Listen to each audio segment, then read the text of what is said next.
আসসালামু আলাইকুম। এখন আপনারা দেখবেন সংবাদ শিরোনাম। জুলাই সনদ বাস্তবায়নের ঐকমত্য কমিশনের সুপারিশ জমা, সংবিধান সংস্কার করবে সংসদ। অন্য কমিশনগুলোর প্রস্তাবের বিষয়ে পদক্ষেপ নেওয়ার আহ্বান। কয়েকজন উপদেষ্টার নিরপেক্ষতা নিয়ে আলাদা আলাদা প্রশ্ন দলগুলোর সরিয়ে দেওয়ার আহ্বান। তত্ত্বাবধায়কের আদলে সরকার পরিচালনার পরামর্শ। সরকারের অভ্যন্তর থেকে এটাকে ব্যবহার করে বিভিন্ন মতে প্রভাবিত করার একটা চেষ্টা চলছে। ক্ষমতাসীনের পর বারবার ছড়িয়ে পড়ে যাচ্ছে, এরপরে প্রশাসনিক শৃঙ্খলাও বিনষ্ট করেছে। অনেক উপদেষ্টাই আছেন যারা বিএনপির হয়ে কাজ করছেন, যারা জামাতের হয়ে কাজ করছেন। রাজনৈতিক দলের বক্তব্যের মধ্যে কিছুটা এক্সাজারেশন আছে, বাড়াবাড়িও আছে। এখন এটাকেও সরকার ডক্টর ইউনূসকেই ঠিক করতে হবে। সেক্রেটারি জেনারেলের নেতৃত্বে ইসিতে জামায়াত প্রতিনিধি দল, ভোটের আগে অধিকাংশ অস্ত্র উদ্ধারের আশা স্বরাষ্ট্র উপদেষ্টার। চীনের কারণে অন্য দেশের উদ্বেগের কারণ নেই বললেন পররাষ্ট্র উপদেষ্টা। নির্বাচনে বিদেশি পর্যবেক্ষক নিয়ে বিতর্ক তৈরি না করার আহ্বান।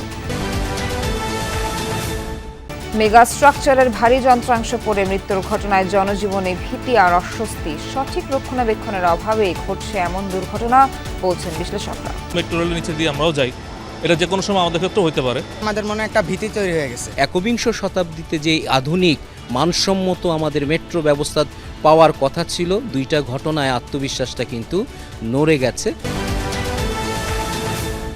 চট্টগ্রামের সাগরিকায় মালবাহী ট্রেনের সাথে ট্রাকের ধাক্কা, নিহত এক। বন্দর থেকে পণ্যবাহী রেল চলাচল বন্ধ।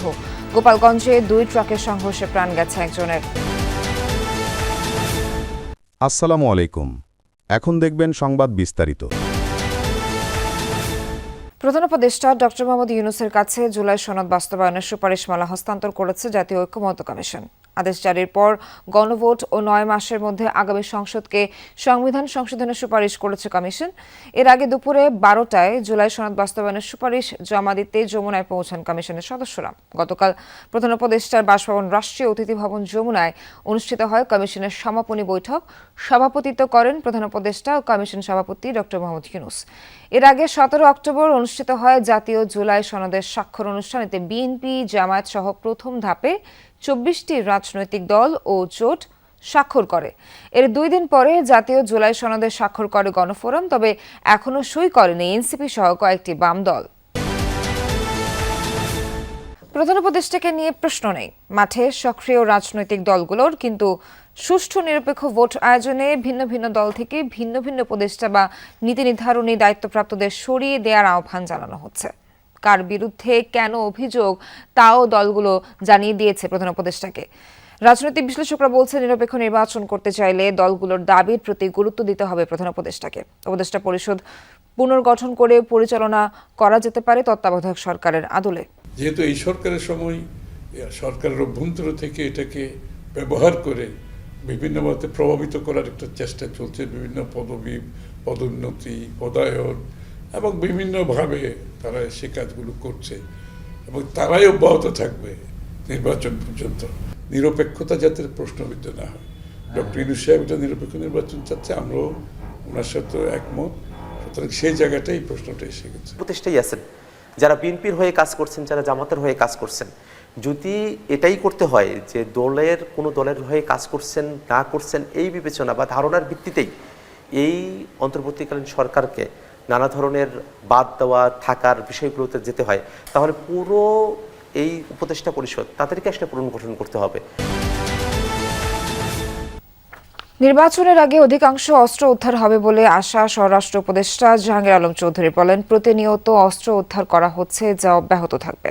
সকালে আনসার ও গ্রাম প্রতিরক্ষা ট্রাস্টের ট্রান্সপোর্ট সার্ভিসের উদ্বোধন অনুষ্ঠানে শেষে একথা বলেন তিনি। উপদেষ্টা বলেন, নির্বাচনের সময় সব থেকে বেশি নিয়োজিত থাকবে আনসার। প্রতিটি কেন্দ্রে থাকবেন 13 জন সদস্য। এছাড়া এবারই প্রথমবারের মতো প্রিজাইডিং অফিসারের নিরাপত্তায় একজন আনসার নিয়োজিত থাকবে। নির্বাচন সুষ্ঠু করতে আনসার ব্যাটালিয়ন গুরুত্বপূর্ণ ভূমিকা পালন করবে বলেও আশা করেন স্বরাষ্ট্র উপদেষ্টা। প্রিজাইডিং অফিসারের সিকিউরিটির জন্য একজন আনসার সদস্য থাকবে হাতিয়ার সহ। আর এই বাহিনী কিন্তু আমরা 8 দিন না 9 দিনের জন্য, আমরা 9 দিনের জন্য এই ইলেকশনের সময় নিয়োজিত থাকব। এদের রোলই কিন্তু ইলেকশনের সময় সবচেয়ে ভাইটাল রোল প্লে করবে এরাই। চীনের সাথে সম্পর্ক নিয়ে যুক্তরাষ্ট্র সহ অন্য দেশের উদ্বেগের কোনো কারণ নেই বলে জানিয়েছেন পররাষ্ট্র উপদেষ্টা তৌহিদ হোসেন। দুপুরে মন্ত্রণালয়ে এক ব্রিফিং এ কথা জানান তিনি। তৌহিদ হোসেন বলেন, নির্বাচনকালে বিদেশি পর্যবেক্ষকদের আমন্ত্রণের বিষয়টি দেখভাল করবে নির্বাচন কমিশন। অহেতুক বিতর্ক তৈরি করবে এমন কাউকে আনতে চায় না সরকার। আরও বলেন, আওয়ামী লীগ আমলের 3 নির্বাচনে দিল্লির অবস্থান নিয়ে দেশটির পররাষ্ট্র সচিবকে ভারতে সফররত ডি ক্যাবের প্রতিনিধি দল প্রশ্ন না করায় ক্ষুব্ধ পররাষ্ট্র মন্ত্রণালয়। উপদেষ্টা জানান, ইসলামী বক্তা জাকির নায়েককে বাংলাদেশ সফরের আমন্ত্রণের বিষয়টি নিয়ে অবগত নয় পররাষ্ট্র মন্ত্রণালয়। পররাষ্ট্র সচিব আপনাদের মুখে একটি প্রশ্ন তুলে দিয়েছিলেন, আপনারা সেই প্রশ্নটা করেননি কেউ। কিন্তু তারা তাদের দিক থেকে দেখতে থাকুক। কিন্তু গভীর সম্পর্ক আছে মার্কিন যুক্তরাষ্ট্রের সাথে এবং অর্থনৈতিক প্রচুর সম্পর্ক আছে চীনের সাথে। আমি নিশ্চিত যে বাংলাদেশ যেই ব্যালেন্স মেনটেন করে আসছে এটা বহাল থাকবে। একেবারে ফ্রি, ফেয়ার, ট্রান্সপারেন্টের একটা ইলেকশন করতে বদ্ধপরিকর। কাজেই যারা পর্যবেক্ষক হিসেবে আসতে চায় আমরা অবশ্যই তাদেরকে এনকারেজ করবো। তবে আমরা চাই না যে পর্যবেক্ষকের আড়ালে কেউ শুধু উদ্দেশ্য প্রণোদিতভাবে দুর্নাম করার জন্য আসুক, সেটা আমরা চাইব না। মেট্রো রেল, এলিভেটেড এক্সপ্রেসওয়ে কিংবা উড়ালপথ, রাজধানীতে একের পর এক নির্মাণ করা এসব সুপার স্ট্রাকচার নাগরিক জীবনে এনে দিয়েছে স্বস্তি। কিন্তু মেগা স্ট্রাকচারের 100 কেজি ওজনের ভারী যন্ত্রাংশ পড়ে আজাদের মতো মৃত্যু নাগরিক মনে জন্ম দিয়েছে ভীতি আর অস্বস্তি। তবে কি মাথার উপরে মৃত্যু নিয়ে ঘুরছি আমরা? বিশেষজ্ঞরা বলছেন, সঠিক রক্ষণাবেক্ষণের অভাবে ঘটছে এমন দুর্ঘটনা। উদ্বোধনের পরপরই যানজটে নাকাল নগরবাসীর যাতায়াতের নির্ভরতার প্রতীক হয়ে ওঠে এই মেট্রো রেল, হয়ে ওঠে ঢাকার যোগাযোগ ব্যবস্থার আধুনিকায়নেরও প্রতীক। কিন্তু ফার্মগেট এলাকায় মেট্রোর পিলার ও গার্ডারের সংযোগস্থলে থাকা বিয়ারিং প্যাড পড়ে পথচারীর মৃত্যুর পর দেখা দিয়েছে শত প্রশ্ন আর শঙ্কা। মাথার উপর দিয়ে দ্রুত গতিতে গন্তব্যে পৌঁছানো মেট্রো যাত্রা নগরবাসীর মৃত্যুর পরোয়ানা হয়ে ঝুলছে না তো? আমরাও তো মেট্রো রেলের নিচে দিয়ে আমরাও যাই, এটা যে কোনো সময় আমাদের ক্ষেত্রে হতে পারে। আমাদের মনে একটা ভীতি তৈরি হয়ে গেছে। রোববার বিয়ারিং প্যাড পড়ে যায় ফার্মগেট মেট্রো স্টেশনের পশ্চিম পাশের 433 নম্বর পিলারে। বছরখানেক আগে একই রকম ঘটনা ঘটেছিল স্টেশনের পূর্ব পাশের 430 নম্বর পিলারে।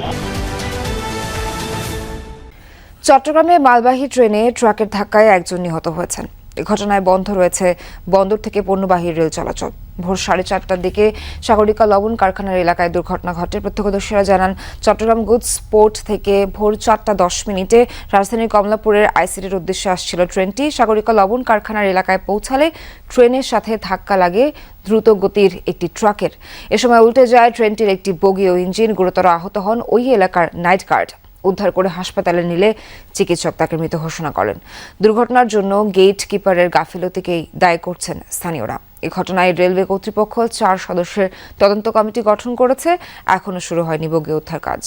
পরে দেখতেছি গাড়িটা খুবই স্পিড আসতেছে এবং কি এটা আমি ওই পাশে থাকার কারণে বা মুরব্বিও এটা বুঝতে পারে নাই যে এটা আসিয়ে ওনার গায়ে পড়বে। হঠাৎের মধ্যে মুহূর্তের মধ্যে একটা ঘটনা ঘটে গেছে, এই লোকটা এখানে স্পটে মারা গেছে।